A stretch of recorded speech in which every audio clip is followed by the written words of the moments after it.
আমি মনে করি আওয়ামী লীগ রাজনীতি থেকে যে একেবারে আউট হয়ে গেছে বা যাচ্ছে এইরকম থাকবে না। আমাদের মানুষজনের স্মৃতিশক্তি খুবই দীর্ঘ না। আমি মনে করি তারা রাজনীতিতে ফিরে আসবে এবং আমার অনুমান দেশের আগামী নির্বাচনে অংশ নেবে। ফের বাংলাদেশে আওয়ামী লীগের ফেরা নিয়ে এমনই বিস্ফোরক মন্তব্য করেন বাংলাদেশের প্রাক্তন বিদেশ উপদেষ্টা এম তৌহিদ হোসেন। তিনি বলেন, শেখ হাসিনাকে ফেরত চেয়ে দিল্লিকে চিঠি লিখলেও তা যে কাজে আসবে না সেটা তিনি জানতেন। এছাড়া তৌহিদ হোসেন এক কথায় স্বীকার করে নিলেন হাসিনাকে ক্ষমতা থেকে সরানোর নেপথ্যে ডিপ স্টেট থাকতে পারে। তিনি বলেন, পৃথিবীতে প্রতিটি ঘটনাতেই ডিপ স্টেট কোনো না কোনোভাবে জড়িত থাকে। ডিপ স্টেট যুক্ত হয়, তবে তারা স্রোতের বিপরীতে যায় না, বরং স্রোতের সঙ্গে থেকে পরিস্থিতি ম্যানিপুলেট করার চেষ্টা করে। তিনি দাবি করেন, অন্তর্বর্তী সরকারের গুরুত্বপূর্ণ সিদ্ধান্ত মূলত 7 সদস্যের একটি কিচেন ক্যাবিনেটের মাধ্যমেই নেওয়া হতো। তার অভিযোগ, উপদেষ্টা পরিষদের বাইরে বসেই এই প্রভাবশালী গোষ্ঠী নীতিগত সিদ্ধান্ত নিত এবং প্রতি মঙ্গলবার যমুনায় বৈঠক করত।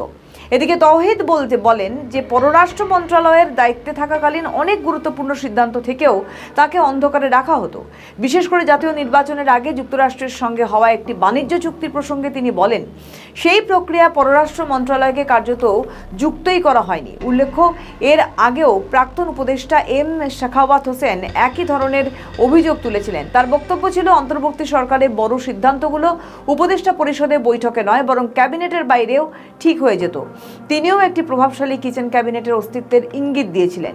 নির্বাচনের মাত্র 3 দিন আগে অন্তর্বর্তী সরকার যুক্তরাষ্ট্রের সঙ্গে যে বাণিজ্য চুক্তি করেছে তার বিষয়ে প্রাক্তন এই উপদেষ্টা দাবি করেন, পররাষ্ট্র মন্ত্রণালয় সামান্যতম যুক্ত ছিল না এতে, বরং এতে যুক্ত ছিল কমার্স মিনিস্ট্রি এবং ন্যাশনাল সিকিউরিটি অ্যাডভাইজার। তৌহিদ হোসেনের এই মূল্যায়ন ইঙ্গিত দেয় যে জনসমর্থন এবং ভূ রাজনৈতিক সমীকরণে ভারত সহ পশ্চিমা দেশগুলোর সাথে ভারসাম্য বজায় রাখতে আওয়ামী লীগের রাজনৈতিক অস্তিত্ব গুরুত্বপূর্ণ। ফলে আওয়ামী লীগ ফের নির্বাচনী রাজনীতিতে ফিরে আসার বড় ধরনের সম্ভাবনা রয়েছে। মাঠ পর্যায়ে এখনও তাদের উল্লেখযোগ্য সমর্থন গোষ্ঠী রয়েছে। শেখ হাসিনার ভারতে অবস্থান এবং কূটনৈতিকভাবে তাকে দেশে ফিরিয়ে আনার বিষয়ে তৌহিদ হোসেন আগে থেকে অনুমান করেছিলেন যে নয়াদিল্লি হয়তো ইতিবাচক সাড়া দেবে না। আওয়ামী লীগের সম্ভাব্য প্রত্যাবর্তন বাংলাদেশের আভ্যন্তরীণ রাজনৈতিক সমীকরণ, বিশেষ করে বিএনপি এবং অন্যান্য দলের জন্য একটি নতুন চ্যালেঞ্জ তৈরি করবে। কূটনৈতিক বিশ্লেষকদের মতে দলটির ভবিষ্যৎ সম্পূর্ণভাবে নির্ভর করছে বর্তমান বাংলাদেশে বিএনপি সরকার কিভাবে রাষ্ট্র কাঠামো সংস্কার করে এবং দেশের জনমত কোন দিকে ধাবিত হয়।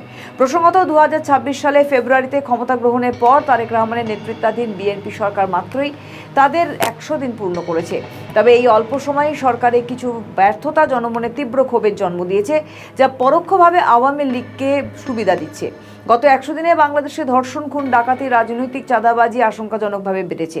এই অপরাধের জোয়ার ও বিচারহীনতার সংস্কৃতি নাগরিকদের মনে গভীর ভীতি ও অসন্তোষ তৈরি করেছে। সুতরাং তারেক রহমান সরকারের 100 দিনের মাথায় আইন শৃঙ্খলা, অর্থনীতি, বেসামাল পরিস্থিতি জনগণের ক্ষোভকে উস্কে দিয়েছিল। আর ঠিক এই মোক্ষম সময়ে তৌহিদ হোসেনের মতো একজন নিরপেক্ষ প্রবীণ কূটনীতিকের বিশ্লেষণাত্মক মন্তব্য আওয়ামী লীগের ফেরার বিষয়টিকে শুধু জোরালোই করেনি, বরং এটিকে বাংলাদেশের আগামী রাজনৈতিক বাস্তবতার একটি অনিবার্য অংশ হিসেবে প্রতিষ্ঠিত করেছে।